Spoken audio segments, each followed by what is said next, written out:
ಮುಖಂಡನ ಬಗ್ಗೆ ಮಾಹಿತಿಯನ್ನ ನೀಡಿದ್ರಂತೆ ವರ್ತೂರು ಪ್ರಕಾಶ್. ಇವನ ಬಳಿ ಸಾಕಷ್ಟು ಹಣ ಇದೆ, ಬಿಸ್ನೆಸ್ಗೆ ಇನ್ವೆಸ್ಟ್ ಮಾಡಿಸಬಹುದು ಅಂತ ಹೇಳಿದ ಮಾಹಿತಿ ಕೂಡ ಲಭ್ಯವಾಗ್ತಾ ಇದೆ. ನಂತರ ಫೇಸ್ಬುಕ್ ಮೂಲಕ ಆತನನ್ನ ಕಾಂಟ್ಯಾಕ್ಟ್ ಮಾಡಿದ್ರಂತೆ ಶ್ವೇತಾ. ಮೈಸೂರು ಪಾಕ್ ಟಾರ್ಗೆಟ್ ಮಾಡಿದ್ದ ಮಾಜಿ ಸಚಿವ ಪ್ರಕಾಶ್. ಇದೀಗ ಇದರ ಕುರಿತು ಹೆಚ್ಚಿನ ಅಪ್ಡೇಟ್ಸ್ ಕೊಡಲು ನಮ್ಮ ಪ್ರತಿನಿಧಿ ಶರತ್ ದೂರವಾಣಿ ಸಂಪರ್ಕದಲ್ಲಿದ್ದಾರೆ. ಶರತ್, ಶ್ವೇತಾ ಗೌಡ ಹೆಸರು ಇದೀಗ ದೊಡ್ಡ ಮಟ್ಟದಲ್ಲಿ ಸುದ್ದಿ ಆಗ್ತಾ ಇದೆ. ಈಗ ನೋಡ್ತಾ ಇದ್ರೆ ಇವರ ಮಧ್ಯೆ ಬಿಜೆಪಿ ಮುಖಂಡನ ಹೆಸರು ಕೂಡ ತಳಕು ಹಾಕೊಳ್ತಾ ಇದೆ. ಇದರ ಕುರಿತು ಹೆಚ್ಚಿನ ಡೀಟೇಲ್ಸ್ ಕೊಡೋದಾದ್ರೆ ಸುರಭಿ, ಏನು ಈ ಪ್ರಕರಣಕ್ಕೆ ಸಂಬಂಧಪಟ್ಟಂತೆ ಆರಂಭದಲ್ಲಿ ಶ್ವೇತಾ ಗೌಡ ಅವರನ್ನ ಬಂಧನವನ್ನ ಮಾಡಲಾಯಿತು. ತದನಂತರ ವರ್ತೂರು ಪ್ರಕಾಶ್ ಅವರ ಹೆಸರನ್ನು ಕೂಡ ಬಾಯ್ಬಿಟ್ರು.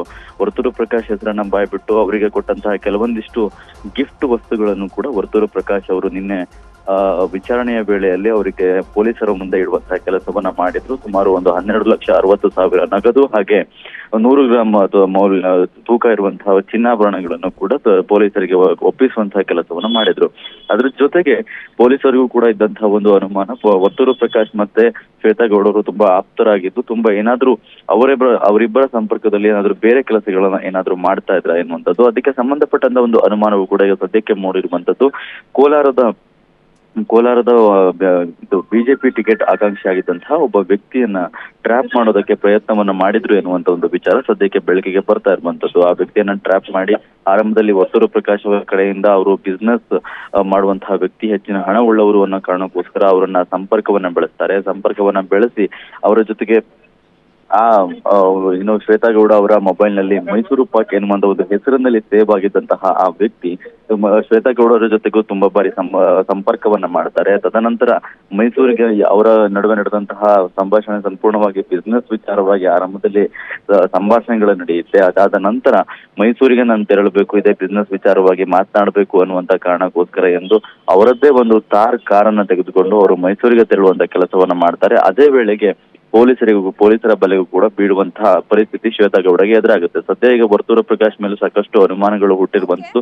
ಯಾವ ಕಾರಣಕ್ಕೋಸ್ಕರ ಬಿಜೆಪಿ ಮುಖಂಡನ ಒಟ್ಟಿಗೆ ಸಂಪರ್ಕವನ್ನ ಬೆಳೆಸೋದಕ್ಕೆ ಪ್ರಯತ್ನ ಮಾಡಿದ್ರು, ಅದರ ಹಿನ್ನೆಲೆ ಏನು ಅನ್ನುವಂಥದ್ದು ಸದ್ಯಕ್ಕೆ ಇರುವಂತಹ ಮಾಹಿತಿಯ ಪ್ರಕಾರ ಇಬ್ಬರಿಗೂ ಕೂಡ ಕಳೆದ ಚುನಾವಣೆಯ ವೇಳೆಯಲ್ಲಿ ಬಿಜೆಪಿ ಟಿಕೆಟ್ಗೆ ಸಂಬಂಧಪಟ್ಟಂತೆ ಪೈಪೋಟಿಗಳು ನಡೀತಾ ಇತ್ತು. ಪೈಪೋಟಿಯ ವೇಳೆ ವರ್ತೂರು ಪ್ರಕಾಶ್ಗೆ ಟಿಕೆಟ್ ಅನ್ನ ನೀಡಲಾಯಿತು. ಆದ್ರೂ ಕೂಡ ವರ್ತೂರು ಪ್ರಕಾಶ್ ಅವರು ಸೋಲನ್ನ ಅನುಭವಿಸುವಂತ ಪರಿಸ್ಥಿತಿ ಎದುರಾಯಿತು. ತದನಂತರ ಮುಂದಿನ ಚುನಾವಣೆಗಳಿಗೆ ಈ ರೀತಿ ಯಾವುದೇ ರೀತಿ ಸಮಸ್ಯೆಗಳು ಈ ವ್ಯಕ್ತಿಯಿಂದ ಆಗಬಾರದು ಎನ್ನುವ ಕಾರಣಕ್ಕೋಸ್ಕರ ಏನಾದ್ರು ಟ್ರ್ಯಾಪ್ ಮಾಡೋದಕ್ಕೆ ಪ್ರಯತ್ನ ಪಟ್ರ ಎನ್ನುವಂತ ಒಂದು ಪ್ರಶ್ನೆ ಸದ್ಯಕ್ಕೆ ಎದುರಾಗ್ತಾ ಇರುವಂತದ್ದು. ಸಂಬಂಧಪಟ್ಟಂತೆ ಎಲ್ಲಾ ಆಯಾಮದಲ್ಲೂ ಕೂಡ ಪುಲಕೇಶಿ ನಗರ ಉಪವಿಭಾಗ ಎಸಿಪಿ ಆಗಿರುವಂತಹ ಗೀತಾ ಅವರು ಕೂಡ ತನಿಖೆಯನ್ನು ನಡೆಸ್ತಾ ಇದ್ದಾರೆ. ಸದ್ಯಕ್ಕೆ ವರ್ತೂರು ಪ್ರಕಾಶ್ ವಿಚಾರಣೆಯೂ ಕೂಡ ನಡೆದಿರುವಂತದ್ದು. ಶ್ವೇತಾ ಗೌಡ ಶಾಮೀಲಾಗಿದ್ದಂತಹ ಚೆನ್ನಾರಾಮ ಎನ್ನುವಂತಹ ಒಬ್ಬ ವ್ಯಕ್ತಿಯನ್ನು ಕೂಡ ಈಗಾಗಲೇ ಬಂಧನವನ್ನ ಮಾಡಿರುವಂತದ್ದು. ಶ್ವೇತಾ ಗೌಡ ಖರೀದಿ ಮಾಡ್ತಿದ್ದಂತಹ ಚಿನ್ನವನ್ನೆಲ್ಲ ಕೂಡ ಆತ ಕರಗಿಸಿ ಅದನ್ನ ಮಾರಾಟ ಮಾಡಿ ಶ್ವೇತಾ ಗೌಡ ಮತ್ತೆ ಚೆನ್ನಾರಾಮ್ ಇಬ್ರು ಕೂಡ ಒಂದು ಶೇರ್ ಅನ್ನು ಹಂಚ್ಕೊಳ್ತಾ ಇದ್ರು ಅಂತ ಒಂದು ಮಾಹಿತಿ ಆಧಾರದ ಮೇಲೆ ಇಬ್ಬರನ್ನು ಕೂಡ ಬಂಧನವನ್ನ ಮಾಡಿ ಈಗ ವಿಚಾರಣೆಯನ್ನ ನಡೆಸ್ತಾ ಇರುವುದು. ಸದ್ಯ ವರ್ತೂರು ಪ್ರಕಾಶ್ ವಿಚಾರಣೆಯ ವೇಳೆಯಲ್ಲೂ ಕೂಡ ವರ್ತೂರು ಪ್ರಕಾಶ್ ನನ್ಗೆ ಶ್ವೇತಾ ಗೌಡ ಯಾವುದೇ ರೀತಿಯಂತ ಸ್ನೇಹಿತೆ ಅಲ್ಲ, ಆದ್ರೂ ಕೂಡ ಈ ಕೆಲವೊಂದಿಷ್ಟು ಗಿಫ್ಟ್ ಗಳನ್ನ ಮಾಡಿದ್ರು ಎನ್ನುವಂತ ಒಂದು ವಿಚಾರವಾಗಿ ಅವರ ಹಣ ಆಗಿರಬಹುದು ಮತ್ತೆ ಚಿನ್ನಾಭರಣಗಳಾಗಿರ್ಬೋದು ಎಲ್ಲವನ್ನೂ ಕೂಡ ಪೊಲೀಸರ ವಶಕ್ಕೆ ಕೊಟ್ಟಿರುವಂತದ್ದು.